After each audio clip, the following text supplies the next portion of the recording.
العلي العظيم وصدق رسوله النبي الكريم ونحن على ذلك لمن الشاهدين والشاكرين والحمد لله رب العالمين۔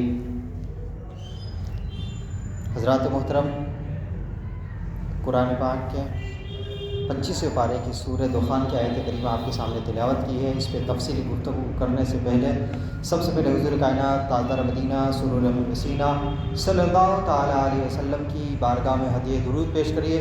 پڑھیے اللہم صلی علی سیدنا مولانا محمد وعلی آل محمد کما تحب و ترضی بہ صلی علیہ الصلوۃ والسلام علیک یا رسول اللہ صلی اللہ تعالیٰ علیہ وسلم۔ رسول اور آل رسول پر ایک مرتبہ ہدیہ درود پیش کریے۔ اللہم صلی علی سیدنا مولانا محمد جد الحسن والحسین وعلی آل سیدنا مولانا محمد جد الحسن والحسین۔ کرم خدا کا نبی کا صدقہ کہ جھولی سب کی بھری ہوئی ہے، شب برات میں مومنوں پر ردائے رحمت تنی ہوئی ہے۔ یہ شب ہے رحمت، یہ شب مبارک، یہ مغفرت اور لیلہ شک۔ لیلہ شک مانے بخشش کے پروانوں والی رات۔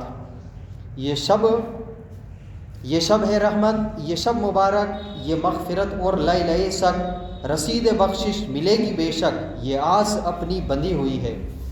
گناہ گارو دکھوں کے مارو، میں دوں گا سب کچھ مجھے پکارو۔ خدا کی جانب سے رات بھر یہ صدائے رحمت لگی ہوئی ہے۔ خدا کی ذاکر زبان مانگو، رضا پہ شاکر جنان مانگو۔ جنان مانے شکر کرنے والا دل، جنان مانے دل ہوتا۔ خدا کی ذاکر زبان مانگو، رضا پہ شاکر جنان مانگو۔ سلامتی اور امان مانگو، ستم سے دنیا جلی ہوئی ہے۔ شفائیں مانگو، عطائیں مانگو، طواف کعبہ کو جائے مانگو۔ در نبی کی فضائیں مانگو کہ بے قراری بڑھی ہوئی ہے۔ عطاعتوں پہ قرار مانگو، برائیوں سے فرار مانگو۔ سکون کی باد بہار مانگو، ہوائے فتنہ چلی ہوئی ہے۔ ہو دن میں روزہ تو شب میں سجدے، یہ نصف شعباں یوں ہی گزرے کہ اپنے اعمال کی اسی میں خدا کے ہاں حاضری ہوئی ہے۔ نہیں ہے جائز پٹاخے بازی، کرو نہ اس سب فضول خرچی۔ نہ ہوگا ایسے خدا بھی راضی، یہ رسم پھر کیوں پڑی ہوئی ہے۔ نہ جانے ثاقب وہ بال کتنے تھے قلب والوں کی بکریوں کے، کہ جن سے بڑھ کر گناہوں کی بھی خدا سے بخشش ملی ہوئی ہے۔ اللہ تعالیٰ جسے چاہے اپنی رحمت سے نوازے، نہ تو اس کی رحمت کسی کے وقت کی پابند ہے اور نہ ہی کسی کے اعمال اس کی رحمت سے رکاوٹ ہے۔ تاہم مخلوق کی بھلائی کے لیے وہ کچھ اوقات میں اپنی رحمتوں کے خاص جلوے نازل فرماتا ہے اور کچھ اعمال پر باقی اعمال کی بنسبت زیادہ کرم فرماتا ہے۔ شعبان المعظم ان مہینوں میں سے ہے جو اللہ کی رحمتیں حاصل کرنے کے لیے موسم بہار کی حیثیت رکھتے ہیں۔ سرکار دو جہاں صلی اللہ تعالیٰ علیہ وسلم نے اسے اپنا مہینہ فرمایا اور آپ صلی اللہ علیہ وسلم اس ماہ مبارک میں کثرت کے ساتھ روزے رکھا کرتے تھے۔ اس ماہ مبارک کی 15ویں سب رب تعالیٰ کی خاص رحمتوں والی رات ہے۔ اسے عموماً شب برات کہا جاتا ہے۔ شب برات میں بے شمار لوگوں کو معافی ملتی ہے اور سزا سے برات یعنی نجات عطا ہوتی ہے۔ اس رات میں کائنات کے انتظام و انصرام پر مقرر فرشتوں کے لیے آنے والے سال سے متعلق قسمت لکھنے کا آغاز ہوتا ہے اور شب قدر کو قسمت کا یہ رجسٹر مکمل کر کے ان فرشتوں کے سپرد کیا جاتا ہے۔ ظاہر ہے کہ شب برات ہر سال آتی رہتی ہے اور آئندہ بھی آتی رہے گی، مگر لوگوں کی ایک بڑی تعداد اس رات کو بھی غفلت میں گزار دیتی ہے، بلکہ بعض لوگ تو نافہمی یا لاپرواہی کی وجہ سے ایسے کام بھی کرتے ہیں جو بجائے رحمت کے زحمت اور گناہ کا سبب بن جاتے ہیں۔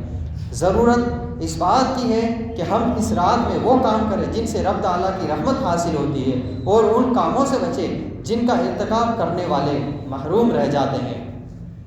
قرآن و سنت میں مسلمانوں کو مختلف احکام عطا کیے گئے ہیں۔ کرنے کے کاموں میں سے بہت سے زیادہ ضروری قرار دیے گئے ہیں، حتیٰ کہ انہیں بلا وجہ ایک مرتبہ چھوڑنا بھی گناہ کبیرہ ہے۔ انہیں فرض کہا جاتا ہے۔ کچھ امور ضروری تو ہیں مگر انہیں کبھی کبھار چھوڑ دیا جائے تو گناہ کبیرہ نہیں ہے، جنہیں واجبات کہا جاتا ہے۔ پھر سنت اور مستحب وغیرہ درجات ہیں۔ اللہ تعالیٰ کی بارگاہ میں مسلمانوں کا سب سے زیادہ پسندیدہ عمل وہ ہے کہ جو اس نے اپنے بندوں پر فرض کیا ہے، اور اس کی طرف سے سب سے زیادہ انعام بھی فرضوں پر ہی عطا کیا جاتا ہے۔ سیدنا ابو ہریرہ رضی اللہ تعالیٰ عنہ سے مروی ہے، حدیث قدسی میں خالق کائنات جل جلالہ کا یہ ارشاد مبارک ہے کہ میرا بندہ جن اعمال کے ذریعے میں میرا قرب حاصل کرتا ہے، ان میں مجھے سب سے زیادہ پسند وہ اعمال ہیں جو میں نے اس پر فرض کیے گئے ہیں۔ میرے بندے کا فرض ادا کرنا اور حرام سے بچنا مجھے سب سے زیادہ پسندیدہ ہے۔ سیدنا عثمان غنی رضی اللہ تعالیٰ عنہ سے روایت ہے کہ جان عالم صلی اللہ تعالیٰ علیہ وسلم نے فرمایا کہ جس شخص نے نماز عشاء با جماعت ادا کی، گویا اس نے آدھی رات قیام کیا، یعنی نماز عشاء با جماعت ادا کرنے پر اللہ تعالیٰ اسے پہلے رات کے آدھے حصے میں نوافل ادا کرنے اور ذکر و وظائف میں مشغول رہنے کا ثواب عطا فرمائے گا۔ اور جس نے نماز فجر با جماعت ادا کی، گویا اس نے پوری رات نماز پڑھی، نماز فجر با جماعت ادا کرنے پر اللہ تعالیٰ اسے رات کے آخری آدھے حصے میں نوافل ادا کرنے، ذکر و وظائف میں مشغول رہنے کا ثواب عطا فرمائے گا۔ حدیث پاک سے معلوم ہوا کہ نماز عشاء اور نماز فجر با جماعت ادا کرنے والوں کو اللہ تعالیٰ رات بھر عبادت کرنے کا ثواب عطا فرماتا ہے۔ عصر حاضر میں جہاں دوسری بہت سی معاشی و معاشرتی خرابیاں پائی جاتی ہے، وہیں ایک بڑی بے توجہی یہ بھی ہے کہ بہت سے حضرات فرائض میں غفلت کا مظاہرہ کرتے ہیں، جبکہ مستحبات اور نوافل کے پابند نظر آتے ہیں۔ مثلا محافل میں بھرپور شرکت، کہیں محفل دیکھیں گے تو آپ کو بہت بڑا مجمع نظر آئے گا، لیکن نماز سے لاپرواہی برتتے ہیں، دنیاوی علوم میں کوشش کرتے ہیں مگر فرض علوم سے ناآشنا رہتے ہیں، صدقہ و خیرات کرتے ہیں مگر حج اور زکوٰۃ کا فریضہ ادا نہیں کرتے، لوگوں کی پریشانیاں حل کرنے کے لیے کوشش کرتے ہیں مگر والدین اور دیگر رشتہ داروں کے حقوق سے غافل رہتے ہیں۔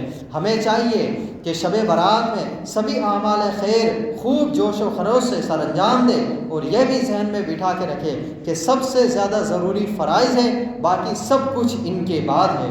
کوئی بھی انسان اللہ تعالیٰ کی رحمت سے بے نیاز نہیں ہے، اس کی رحمت ہے تو سب کچھ ہے، اس کی رحمت نہیں ہے تو کچھ بھی نہیں ہے۔ وہ جسے چاہے اپنی رحمت سے سرفراز فرماتا ہے۔ رحمت خداوندی نہ تو اسباب کی محتاج ہے اور نہ ہی ان کی پابند ہے، تاہم قرآن و سنت میں کچھ ایسے اعمال کا تذکرہ ہے جن کے ذریعے رب تعالیٰ خاص کرم فرماتا ہے، جیسے کہ تقوی اختیار کرنا، یعنی اللہ تعالیٰ سے ڈرنا، فرائض ادا کرنا اور حرام کاموں سے بچنا۔ متقی شخص رب تعالیٰ کو بہت ہی پیارا ہوتا ہے اور اسے خالق کائنات کی بارگاہ سے دونوں جہانوں میں بے شمار انعامات سے نوازا جاتا ہے۔ اسی طرح رب تعالیٰ سے مانگنا، دعا کرنا، جب بندہ اپنے مالک سے بھلائی مانگتا ہے تو وہ خالی نہیں موڑتا۔ اگر بندے کا کوئی عمل رکاوٹ نہ ہو تو رب تعالیٰ اس کی دعا کو کسی نہ کسی انداز میں ضرور قبول فرماتا ہے، بلکہ جو نہ مانگے رب کریم اس سے ناراض ہوتا ہے۔ مخلوق خدا پر مہربانی کرنا، یعنی اللہ تعالیٰ کے مخلوق پر جائز طریقے سے مہربانی کرنے والا اسے بہت پسند ہے۔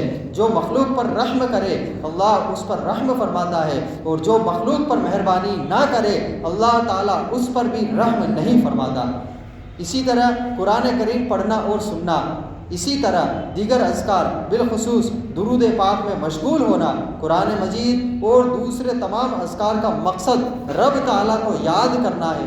جب بندہ اپنے رب کو یاد کرتا ہے تو سب سے بڑا کریم بندے کو اپنے خاص رحمت سے نوازتا ہے۔ اپنے گناہوں پر شرمندہ ہو کر رب سے معافی مانگنا۔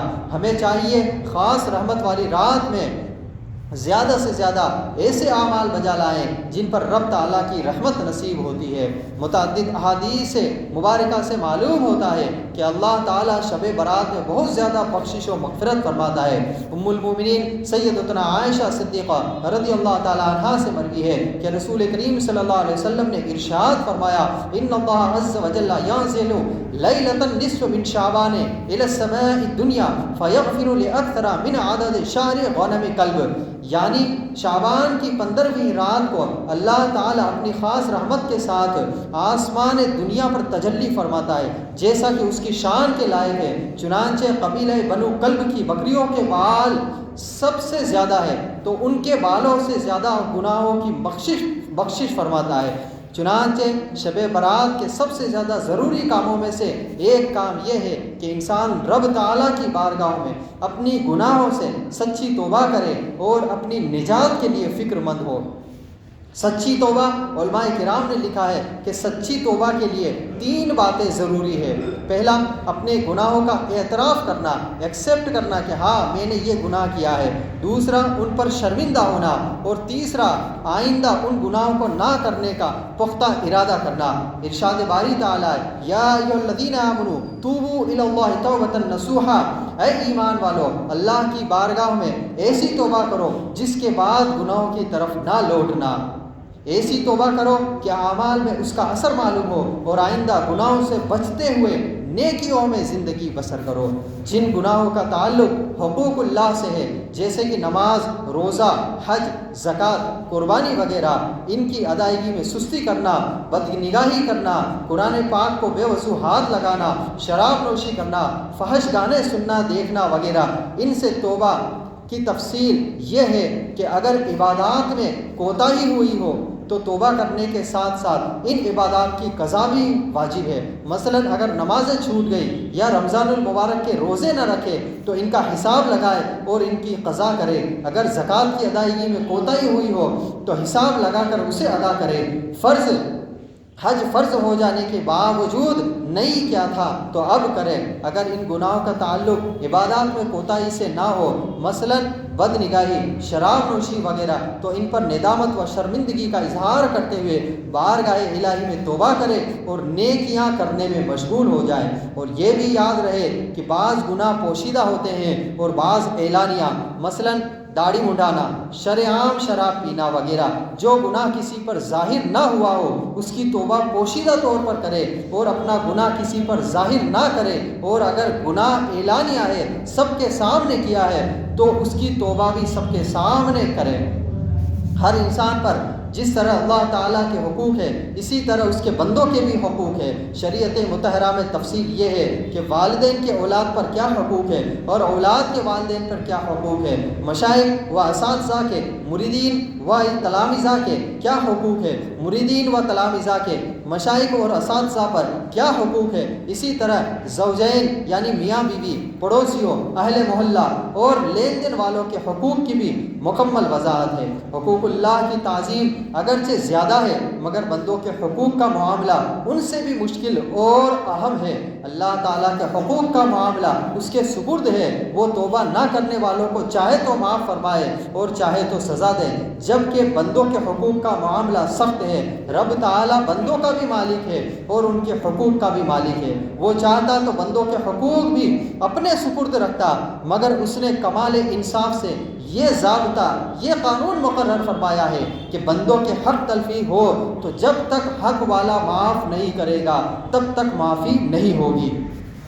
اب حقوق العباد کی معافی کیسے ہو؟ حقوق العباد کی معافی کے 3 طریقے بتائے گئے ہیں کہ دنیا میں حق ادا کر دیا جائے یا حق والے سے معاف کرا لیا جائے۔ دوسرا، بروز قیامت اپنی نیکیاں اسے دے کر یا اس کے گناہ اپنے سر لے کر معافی ہو۔ اور تیسرا، اللہ تعالیٰ اپنے کرم سے حق والے کو راضی کر دے اور اس سے فرمائے یہ لے لو اور فلاں کو معاف کر دو۔ ظاہر ہے کہ ان تینوں میں سب سے آسان صورت یہی ہے کہ دنیا میں حق ادا کر دیا جائے یا حق والے سے معافی مانگ لی جائے۔ سیدنا ابو ہریرہ رضی اللہ تعالیٰ عنہ سے مروی ہے کہ رسول اکرم صلی اللہ علیہ وسلم نے فرمایا کہ اللہ تعالیٰ اس شخص پر رحم فرمائے جس سے اپنے مسلمان بھائی پر عزت یا مال کے سلسلے میں ظلم ہو گیا، حق تلفی ہو گئی ہے، حق کسی نے چھین لیا تو وہ اس کے پاس آ کر معافی کرا لے، وہ دن قیامت آنے سے پہلے جب اس کا مواخذہ ہوگا اور وہاں نہ دینار ہوں گے نہ درہم ہوں گے، وہاں کوئی مال نہ ہوگا، اگر ظالم کے پاس نیکیاں نہ ہوگی تو اس سے ظلم کے مطابق چھین لی جائیں گی اور مظلوم کو دے دی جائے گی، اور اگر اس کے پاس نیکیاں نہ ہوئی تو مظلوم کے گناہ ظالم پر ڈال دیے جائیں گے۔ اللہ اکبر۔ عموماً انسان کسی سے معافی مانگنے میں اپنی بے عزتی محسوس کرتا ہے، حالانکہ معافی مانگنا عاجزی اور عاجزی کرنے سے اللہ تعالیٰ عزت میں اضافہ فرماتا ہے۔ بندوں کی حق تلفی جیسے چوری، غیبت، چغلی، اذیت دینا، تکلیف دینا، ماں باپ کو ستانا، امانت میں خیانت کرنا، قرض لے کر دبا لینا وغیرہ وغیرہ، ان کی معافی اس طریقے سے ہوگی کہ اگر کسی کی عزت و آبرو میں دست اندازی کی ہے، مثلا کسی کو گالی دی یا تہمت لگائی یا ڈرایا دھمکایا، تو توبہ مکمل ہوگی۔ توبہ اس وقت مکمل ہوگی جب اللہ تعالیٰ معافی مانگنے والے کے ساتھ ساتھ اس مظلوم سے معافی طلب کی جائے، اور اگر مالی معاملے میں شریعت کی خلاف ورزی کی ہے، مثلا امانت میں خیانت کی ہے یا قرض لے کر دبا لیا یا کوئی چیز خریدی اور رقم ادا نہیں کی، تو اللہ تعالیٰ اور اس مظلوم سے معافی مانگنے کے ساتھ ساتھ اسے اس کا مال بھی واپس کر دے یا معاف کرا لے۔ شب برات کو بارگاہ الہی میں اعمال نامے پیش کیے جاتے ہیں، لہٰذا ہمیں چاہیے کہ 14 شعبان کو نماز مغرب کا وقت شروع ہونے سے پہلے اللہ تعالیٰ کی بارگاہ میں بھی توبہ کرے، اور بندوں میں سے جن جن کی حق تلفیاں کی ہے ان کے بھی حقوق ادا کرے یا معاف کرا لے۔ ہمارے یہاں شب برات کے موقع پر ایک دوسرے سے معافی مانگنے کا جو رواج، جو طریقہ چلا ہے، SMS یا واٹس ایپ یا دیگر سوشل میڈیا ذرائع سے تمام دستیاب نمبروں پر، جتنے نمبر ہوتے ہیں سب پر معافی نامہ بھیج دیا جاتا ہے۔ معافی مانگنا بہت اچھی بات ہے، اگرچہ میسیج وغیرہ کے ذریعے ہی ہو، لیکن اس کا صحیح طریقہ یہ ہے کہ سب سے پہلے ان لوگوں کی ایک لسٹ بنائیں جن کے بارے میں ہمیں معلوم ہے کہ مجھے ان کی میں نے حق تلفی کی ہے یا ان پر ظلم کیا ہے، پھر ان سے رابطہ کر کے حق ادا کیجئے یا معافی کی درخواست کیجئے، اور اس سلسلے میں لجاجت اور منت و سماجت کرنی پڑے تو بھی ہرگز ہچکچاہٹ نہ کرے۔